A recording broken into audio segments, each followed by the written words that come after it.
우리 귀한 예배 나오신 여러분들 주님의 이름으로 사랑하고 축복합니다. 저는 요즘에 예배에 대해서 계속 묵상을 하고 있습니다. 뭐냐면 나는 과연 하나님이 받으실 만한 그런 예배를 나는 온전하게 드리고 있는가. 근데 제가 올 한 해 들어서 정말 예배가 온전한 예배가 참 어렵다. 그렇지만 오늘 말씀을 보면서 하나님 앞에 그 온전한 예배로 나아가야 되겠다. 다시 한번 깨닫게 되면서 여러분들도 다시 한번 예배가 회복되시기를 주님의 이름으로 축복합니다. 아멘. 우리 신앙의 가장 큰 바로미터가 바로 저는 이 예배라고 저는 분명히 믿습니다. 그래서 저는 오늘 이 레위기 말씀 보면서 우리가 좀 준비된 예배가 돼야 되겠다. 우리가 습관적인 그런 예배가 아니고 좀 준비된 예배, 하나님이 받으시는 그러한 예배가 돼야 될 줄로 압니다. 그래서 이 코로나 때문에 우리가 뭐 핑계거리가 될 수도 있지만 우리가 예배를 좀 그전보다 좀 등한시 하는 것 같기도 하고 또 신경을 좀 덜 쓰는 것 같고 그렇지만 저는 또 오히려 더 예배에 더 저는 준비를 하고 예배를 드립니다. 저는 여러분들도 그런 온전한 예배를 드리시기를 바랍니다. 이스라엘 자녀들은 현재도 그렇지만 이스라엘 자녀들은 13세가 되면 모세오경에 있는 말씀들을 암송한다는 거죠.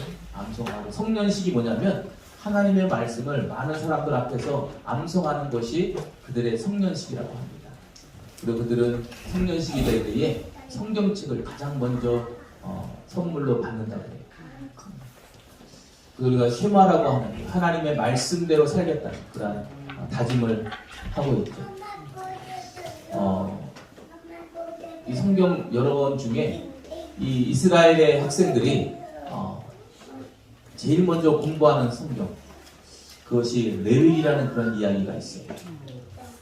레위기 읽다 보면 어렵다고 느낄 수 있지만 사실은 아주 중요한, 우리의 신앙의 가장 중요한 예배에 대해서 말씀해 주고 있는 부분이 어디입니까? 레위기라고 저는 그렇게 믿습니다. 오늘 레위기 1장 1절에 보면 하나님 앞에 어떻게 해야 온전한 예배가 되는지를 레위기 1장 1절에 가장 먼저 이야기해 주고 있어요. 여러분들 한번 출애굽기 바로 전에 한번 마지막으로 한번 봅시다. 출애굽기 40장 34절 한번 볼까요? 어떻게 출애굽기와 레위기가 이어지는지. 사실은 창세기, 출애굽기, 레위기, 민수기, 신명기는 다 이어지는 그런 성경책입니다. 다 이어집니다. 우리 한번 출애굽기 마지막 어떻게 끝나나 봅시다. 출애굽기 40장 34절. 구름이 어디에 덮이고? 회막에 덮이고. 여호와의 영광이 성막에 어떻게 했습니까? 충만하네. 여러분 회막이나 성막이나 같은 뜻입니다. 성막, 하나님이 임재하시는 거룩한 장소를 의미합니다. 그럼 회막은 어떤 의미가 있을까요? 같은 장소지만 이름이 좀 다르죠? 여러분 회막은 어떤 뜻이 더 강하냐면 회막은 모인다는 의미가 더 크다는 것을 깨닫기를 바랍니다. 아시겠죠? 회막은 뭐라고요? 모인다. 그래서 우리가 이 레위기에 보면 회막이라고 부르는 것은 이제 하나님께서 예배해 주신 그 장소, 그 성막으로 뭐 하라는 뜻입니까? 모이라 하는 뜻이라는 것을 아시기를 바랍니다. 그러니까 우리가 오늘 드려지는 예배도 여러분 다 오늘 다 모였죠? 사실 우리가 하나님 앞에 회막으로 하나님 앞에 나온 줄로 그렇게 깨닫게 됩니다. 그래서 구름이 회막에 덮이고 여호와의 영광이 성막에 충만하매. 그 다음에 봅시다. 35절. 모세가 회막에 어떻다고 나옵니까? 들어가야 되겠죠, 그죠? 근데 뭐라고 나와요? 이상해. 회막에 들어갈 수 없대. 모세가 회막에 들어갈 수 없었으니 이는 구름이 회막 위에 덮이고 여호와의 영광이 성막에 충만함이었으며. 그러면서 레위기 1장에는 뭐라고 시작하면 바로 예배에 대해서 말씀해 주고 있습니다. 저는 무엇을 깨닫느냐 하면 모세도 마찬가지고 우리 모두는 다 하나님 앞에 온전한 예배를 드려야 하나님의 전에 나아갈 수 있다. 할렐루야. 모세도 모세뿐만 아니라 어떤 누구든지 하나님 앞에 준비되고 하나님 앞에 거룩한 예배를 드려야만 하나님 앞에 나아갈 수 있다 하는 것을 여러분들이 깨닫기를 주님의 이름으로 축복합니다. 아멘. 오늘 레위기 1장 1절부터 6절까지를 쭉 보면 우리 하나님 앞에 어떻게 예배를 드리는지 그 순서가 좀 나와 있습니다. 우리 한번 1절 한번 보겠습니다. 여호와께서 어디에서 모세를 부르셨습니까? 회막. 제가 방금 얘기했지만 회막은 어떤 뜻이 강하다고요? 모였다는 뜻이 강한 것입니다. 그러면 회막은 이 이스라엘에서 몇 군데나 있었을까요? 회막은 한 군데 있었습니다. 어디에 있었느냐면 예루살렘에 오직 하나 회막이 있었어요. 그러니까 회막으로 오려면 다 어디로 와야 되는 거예요? 다 예루살렘에 있는 회막으로 다 와야 되는 것입니다. 아무리 거리가 멀어도 어떻게 해야 돼요? 다 회막으로 모여야 되는 것입니다. 이 회막은 그래서 회막은 모여야 되는데 그 회막이 있는 곳으로 이스라엘 어디에 있든지 간에 이스라엘 백성들은 다 그곳으로 모여야 돼요. 그리고 하나님 그들을 부르셨어요. 오늘 말씀에도 보니까 회막에서 모세를 부르시고 그에게 말씀하여 이르셨다 합니다. 그래서 이전에 보니까 이스라엘 자손에게 말하여 이르라. 너희 중에 누구든지 합시다. 누구든지는 누굴까요? 남자뿐만 아니라 여자도 마찬가지고 모든 사람들은 다 여호와께 예물을 드리려거든 가축 중에서 소나 양으로 예물을 드릴지니라 이렇게 말씀해 주고 있어요. 여러분들 이스라엘 백성들은 하나님 앞에 나올 때에 여기 다른 성경에는 생축이라고 나와 있고 오늘 성경은 가축이라고 나와 있는데 이것은 살아있는 집에서 길리운 짐승을 이야기하는 것입니다. 아시겠죠? 저는 이런 생각을 해봤어요. 하나님 앞에 나올 때에 그 성경은 뭐라고 나와 있냐면 생축 중에서 가축 중에서 길리운 것 중에서 그것을 준비하라 말씀해 주고 있어요. 예배라는 것은 결코 여러분들 쉬운 일이 아닙니다. 예배는요 정말 나의 모든 것을 다 쏟아서 하나님 앞에 드려져야 될 것이 바로 저는 예배라고 믿습니다. 근데 우리도 모르게 우리가 예배가 지금 많이 우리가 좀 등한시 되어져 있어요. 우리가 정말 하나님 앞에 우리가 온전한 예배를 드리고 있는지 우리가 자신 한번 돌아봐야 되는 것입니다. 그러니까 생축 중에서 살아있는 제물로 하나님 앞에 예물로 드리라 말씀해 주고 있어요. 그리고 또 어떤 것이냐면 그냥 살아있는 생축이 아니라 거기에 한 가지가 더 붙어요. 뭐가 붙을까요? 따라합시다. 온전한 예물. 온전한 예물. 하나님이 받으실 만한 예물을 준비해서 드리라고 합니다. 하나님 받으시는 예배는요 자기가 가지고 있는 것 중에서 가장 온전하고 가장 좋은 것으로 하나님 앞에 드려지는 것이 예물인 거예요. 그렇게 해서 준비해서 하나님 앞에 오는 거예요. 근데 이 생축을 이제 가장 좋은 것을 가지고 오는 길에 먼 거리를 오다 보면 그 제물이 상할 수 있을까요? 없을까요? 상할 수 있어요. 오다가 예를 들어 삐끗해가지고 다리를 뼈다. 만약에 상처가 났다. 그럼 어떻게 해야 될까요? 그냥 끌고 가나요? 아니에요. 다시 집으로 다시 돌아가야 돼요. 왜? 성경에 뭐라고 나와 있어요? 흠없는 제물로 드리라고 했잖아요. 그러니까 어떻게 해야 돼요? 다시 집으로 다시 또 돌아가야 돼요. 그래가지고 다시 또 온전한 제물을 또 다시 골라가지고 또 와야 되는 거예요. 근데 그것이 가까우면 문제가 없지만 저 멀리 막 요단강 건너서 오는 그런 길이라면 몇 달이 걸 수도 있어요. 그렇지만 그렇게 해서 하나님께 예물을 드립니다. 교회도 마찬가지고요. 교회도 원형이 중요한 거예요. 가정도 마찬가지예요. 지금 많이 변했어요. 학교도 많이 변했어요. 교회도 많이 변했어요. 그러나 원래 하나님이 계획하셨던 그러한 교회의 모형이 있어요. 하나님께서 피로 값주고 사신 그런 교회의 모형이 있어요. 예배의 모형이 있어요. 저는 하나님의 방법대로 하나님의 식양대로 예배를 온전히 저는 드려야 된다고 믿습니다. 모세가요 율법을 받았을 때에 하나님께서 성막을 짓는 또는 언약궤라는 이런 것 그런 것들을 다 하나님께서 가르쳐 주셨어요. 성경에 보니까 모세가 하나님의 식양대로 다 지어뒀다 이렇게 말씀해 주고 있어요. 자기 생각대로 하는 것이 아니에요. 하나님의 보여주신 대로, 하나님께서 가르쳐 주신 대로 그렇게 해야 온전한 것이 되는 거예요. 예배도 마찬가지죠. 예배도 내 생각대로 드리는 것이 예배가 아니에요, 여러분. 내 시간에 따라 드리는 것이 예배가 아닌 거예요. 근데 우리는 자꾸만 내 주관에 따라서, 내 편리에 따라서 예배를 드릴 때가 너무나도 많아요. 그러나 여러분들, 그건 하나님 받으신 온전한 예배가 아니에요. 우리 한번 3절 보겠습니다. 그 예물이 소의 번제이면 흠없는, 그 분이 나와 있죠? 흠없는 수컷으로 회막문 앞에서 여호와 앞에 기쁘시게 받으시도록 드릴지니라. 할렐루야. 회막문에서, 성전문에서 여호와 앞에 기쁘게 받으시도록 드릴지니라. 아멘. 저는 여러분들에게 좀 묻고 싶어요. 여러분들 하나님이 정말 받으시는, 하나님 기쁘시게 받으시는 우리가 그런 예배가 되고 있는지, 그런 준비된 예배가 되고 있는지.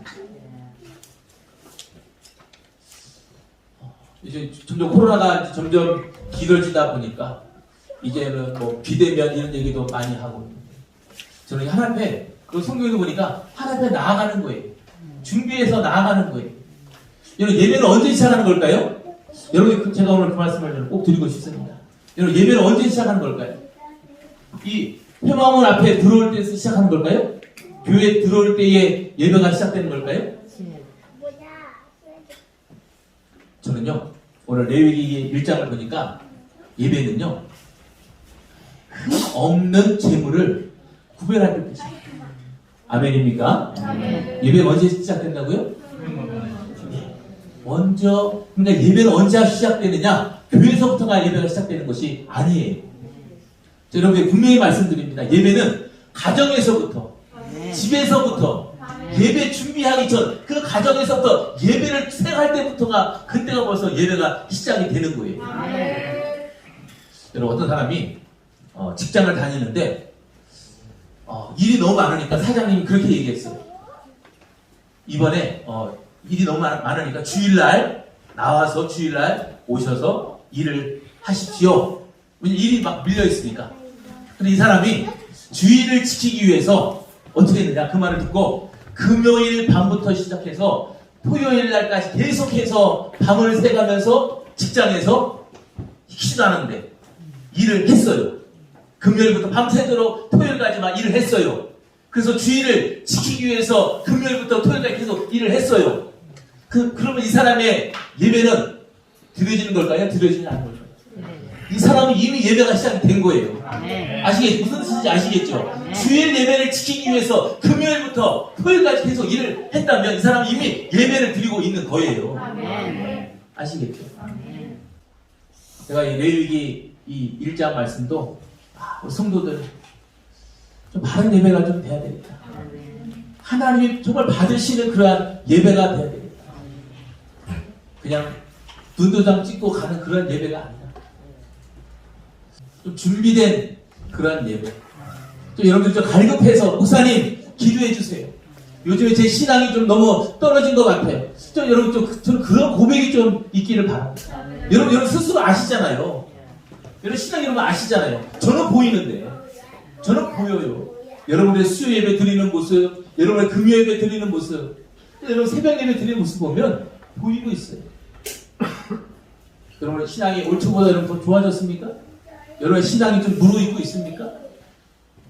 여러분의 신앙이 좀 성장했어요? 우리 올 한 해 우리 한번 신앙을 한번 되돌아봅시다. 과연 나의 신앙은 좀 성장하고 있는가? 열매를 맺고 있는가?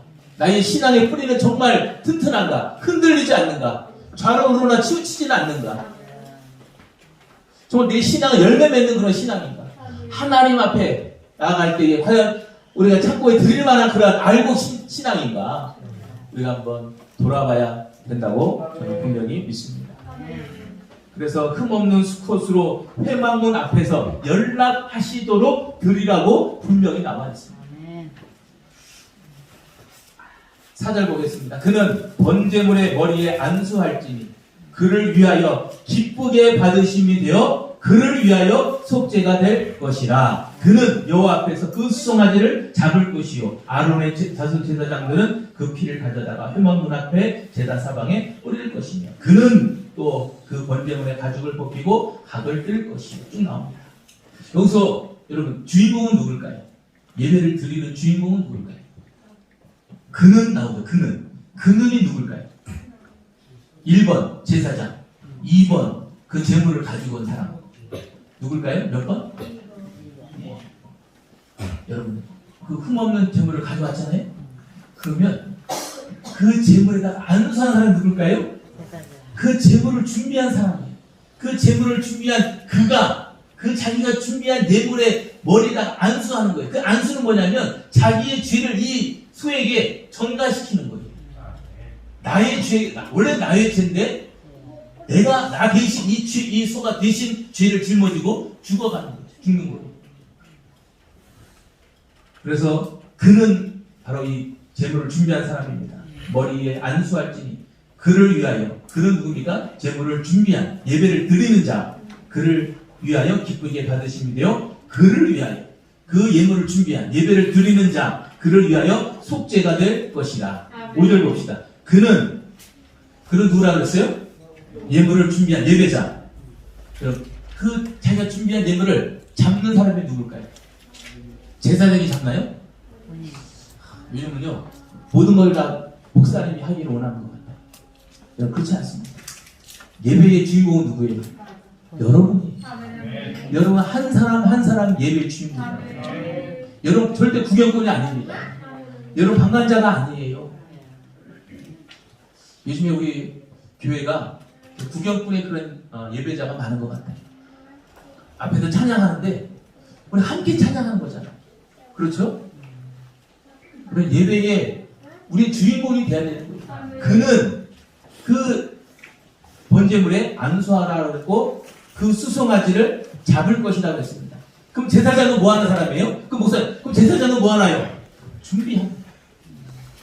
그리고 제사장은 그것을 준비해.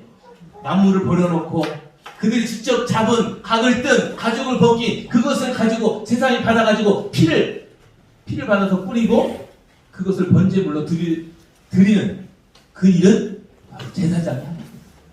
저는 예배의 주인공은 누구냐? 우리 목사님이 말씀을 전하지만 예배의 주인공은 여러분들이에요. 여러분들이 다 예배를 드려야 되는 거예요. 여러분들이 하나님께 온전히 드려지는 그러한 예배가 여러분들 돼야 되는 줄로 저는 분명히 믿습니다.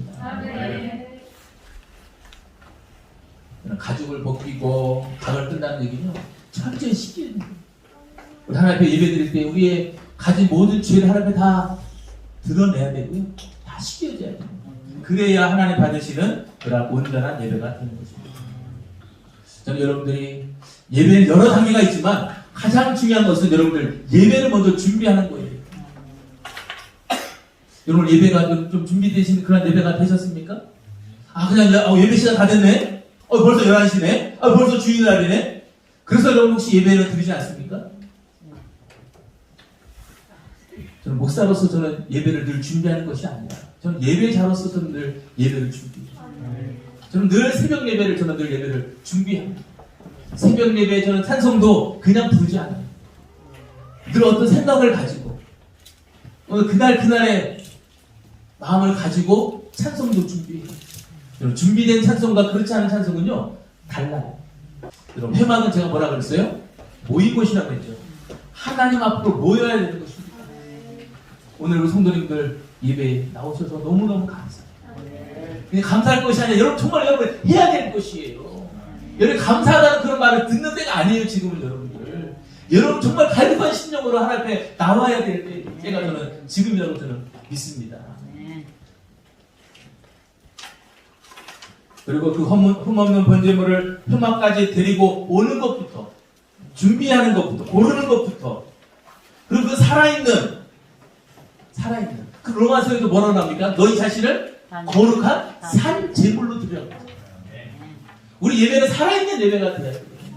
얼마나 편합니까? 죽어있는 거 준비해서 하고 편하잖아요. 근데 편한데 더 편하려고 어떻게 했느냐면 예수님께서 성전 정하실 때 보니까 이제는 그 끌고 오는 것도 귀찮고 쉬는 거예요. 오다 보니까 흠이 있으면 어떻게 다시 또 집으로 가야 되니까 어떻게 합니까? 이제는 돈만 준비해서 그 성전에서 사는 거예요. 여러분, 그것이 온전한 예배입니까? 예수님을 받으셨겠어요? 그러니까 예수님께서 그 성전을 정화시킨 이유, 흠없는 것을 미리 준비해서 집에서 길리운 것을 가지고 와야 되는데 그것도 싫으니까 예배는 드려야 되겠고 그것도 싫으니까 성전에 와서 그걸 사는 거예요. 그래서 예수님이 그 성전을 정화시킵니다. 여러분, 이스라엘 백성들이 출애굽할 때에 10가지 재앙 중에 맨 마지막 재앙이 바로 장자를 죽이는 그런 재앙인데 이스라엘 백성들 그 6월절 재앙 넘어갔어요. 왜 넘어갔습니까? 어린 양을 잡아서 분설주에 발라기 때문에 그 재앙이 넘어갔잖아요. 우리 하나 잃어버린 거 있어요. 그 어린 양은요 그냥 잡는 게 아니었어요. 똑같아요. 제가 길리오 가축 중에 생축 중에서 가장 좋은 거, 가장 이쁜 거 그거를 준비했다가 성경 보니까 나흘 동안 같이 살아요. 같이 집에 같이 있어요. 방에 같이 있어요. 아시겠죠? 그냥 어디 밖에 있다가 와서 잡는 것이 아니라 나흘 동안을 같이 살아요. 같이 먹고 자고 하는 거예요. 그러다가 나흘째 6월절 전날 그 양을 잡는 거예요. 그때 그 마음이 얼마나 아플까요? 예배는 좀 마음이 좀 아파야 돼요. 그냥 밋밋한 그런 예배가 아닌 거예요. 예배는 마음이 막 통해하고 막 아파야 되는 거예요. 예수님 나를 위해서 십자가에 대신 죽으셨다. 나는 그것이 너무너무 감사해서 아버지 앞으로 나왔다. 주님께 나에게 생명 주셨다. 그것이 감사해서 앞에 나오는 것이 예배인 거예요. 그 준비가 그렇게 중요한 거예요. 준비된 예배가 그렇게 중요한 것입니다. 그래서 이 제물이 정말 하나님 앞에 합당한 것인지 시험하는 거예요. 아시겠죠? 우리 하나님 앞에 예물을 드릴 때도요, 하나님 앞에 합당한 그런 예물을 드려야 됩니다. 시험해 봐야 돼요. 이 예물이 하나님 받으실 만한 그런 온전한 예물인가를 시험해 봐야 돼요.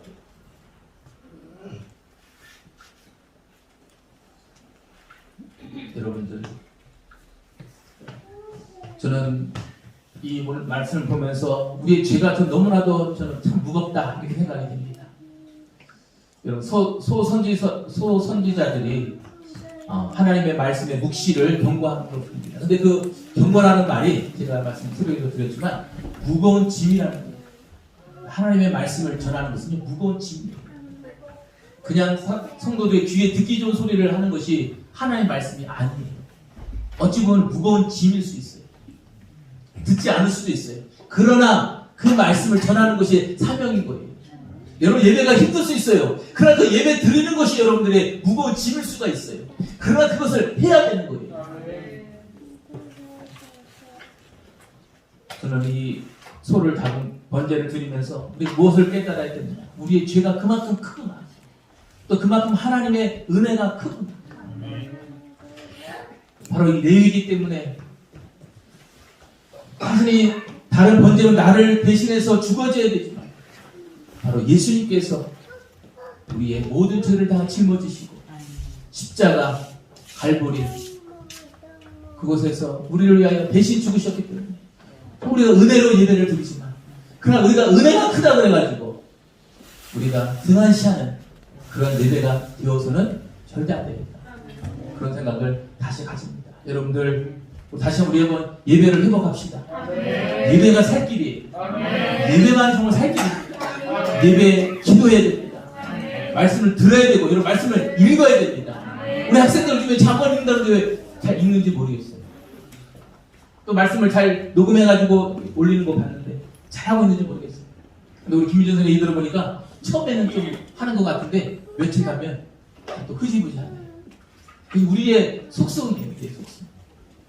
그래서 제가 계속 여러분들에게 말씀을 드립니다. 우리 하나님이 받으시는 그러한 온전한 예배, 우리가 은혜의 시대에 정말 여러분 하나님의 은혜를 체험하시는 여러분들의 시기를 주님의 이름으로 간절히 축복합니다. 아멘.